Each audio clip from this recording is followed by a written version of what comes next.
อ่ะฮะเดี๋ยวเอาแม่มาตั้งให้นี่อ่ะนู้นที่ออกกำลังกายนะ เดี๋ยวเอามาถ่ายเราจะไกลเลย เดินบ้างอ่ะน่าเล่นจังหวานน่าจะปล่อยเพื่อนยังไงนี่ คุณทรัพย์ มาเร็วกับแมวไขควง เฮ้ยมันหลุดนะพี่ มาเร็ว มันหลุด ถ่ายนี่ถ่ายนี่ คุณทรัพย์ไปแน่ใจนะ ไม่รู้นี่ มันไม่ใช่แมวแบบว่าแมวเที่ยวอะ ถ้าเราไม่ได้พามันมาเที่ยวนะแต่เนี่ย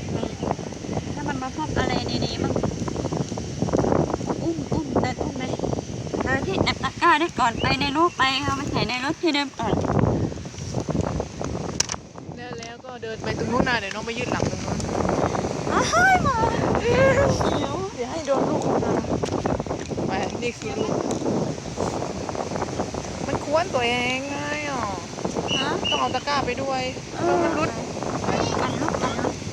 เดี๋ยวมันควนไปคุณทรัพย์ไปดูทะเลมั่ง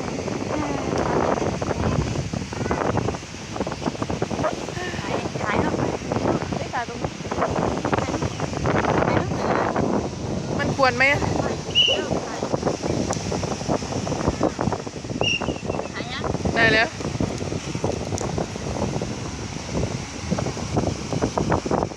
แล้วลูก เดินจริงๆกันแต่ว่าหัวมันนี่มันไม่ค่อยทนมันไม่ใช่หัวเหมือนลูก เอามันดูจังไงมันดูจังไง เนื้อถ่ายไม่ได้ ถ่ายถ่ายเด็กกว่าพี่น้ำลงไปทางนู้นอ่ะไม่ไหวแล้วไม่ไหวแล้ว ไม่เนี่ยถ่ายแมวเนี่ยถ่าย คุณทราบอย่าวิ่งมานะแล้ว มันเด็ด ไม่ดังแล้ว แมวระวังหัวคอแมวด้ว คุ ย ณทราบมาเร็วคุณทราบ ถ่ายวิดีโอแมวถ่ายแมว คุณทราบมาเร็ว มันเหมือนยังไม่มีถ่ายรูปนะครั้งแรกในชีวิต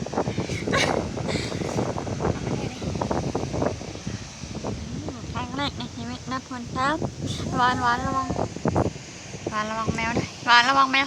ถ่ายรูปน้องมั่งเหรอ เร็วจังหวะนี้แหละหมดเงียบอย่าดม แมวเป็นลมยาลมย่อ12ยังไม่เคยได้เที่ยวเลย มันไม่เห็ดหน้าแมวมันมีเสน่ห์แมวนี้พอเวลามันได้มาเที่ยวเนาะเราต้องหาห่วงคอมันให้ดีไม่ใช่ห่วงแบบนี้มันไม่ทนมันเป็นอย่างยืด เดี๋ยววันหลังก่อนนะลูกนะมันไม่ถูกเบอร์เราลูกวันนี้ มันออกอายุมามีอายุ24มันออกอายุมามีกับมาม้า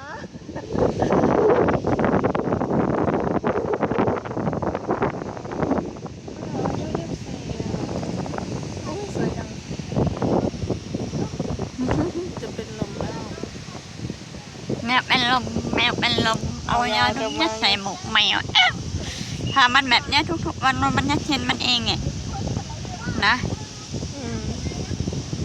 นี่มันครั้งแรกแหละหน้าแหละตาเฮ้ย มันไม่ควรเดี๋ยวมันชอบมันตื่นเต้นไง เฮ้ยอย่าปล่อยให้มันนั่นเดี๋ยวห่วงมันยางยืดเดี๋ยวมันหลุดได้ มาเร็วคุณครับแมวเป็นลมเอายาเด้อคิดถึงคิดส่งลูกแมวส่งยังไงดาว เอามังพาแมวเดินเล่นบ้างมาเดี๋ยวก็เหี้ยวตะกร้าให้มังเถยเนี่ยดิเอาเนี่ยยาอุ้มแมวเวลาอุ้มมันลูกเอามือสอดเข้าแม่ข้างล่างไป จองชีได้ไหมเหรอ เอาแมวอุ้มไว้ด้านล่างบ้างระวังเธอเชือกด้วยระวังเชือกหลุดเวลาแมวหลุดนั่นได้หนูห่วงแมวด้วยดิหวานห่วงแมวข้างล่างนั้น ขึ้นมะพร้าวไหม มันไม่ เห็นแสงเลยอ่ะ เรามันใกล้ไปในหมดปะเหงาไหม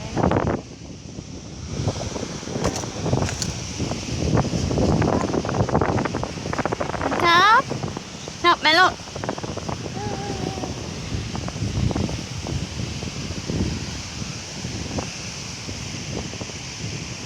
หมายังหวานมานี่เร็วถ้ารู้ว่าหมายังก็ไปเลยกลับเลยกลับมาเลย ตอนนี้หวาน อันนี้เพื่อนออกไง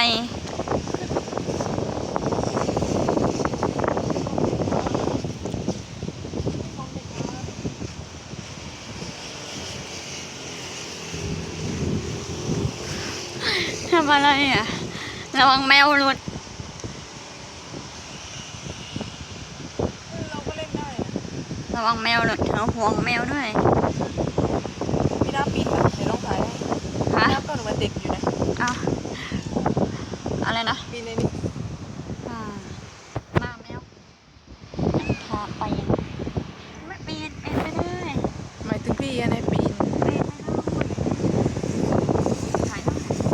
นี่ถ่ายรูปแท็กนี่ได้เลย เด็กอนุบาลเด็กน้อย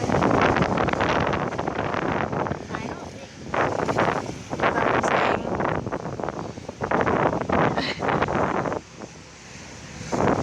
ได้ไหม ได้อยู่นะคุณซับอ้วนจัง ไ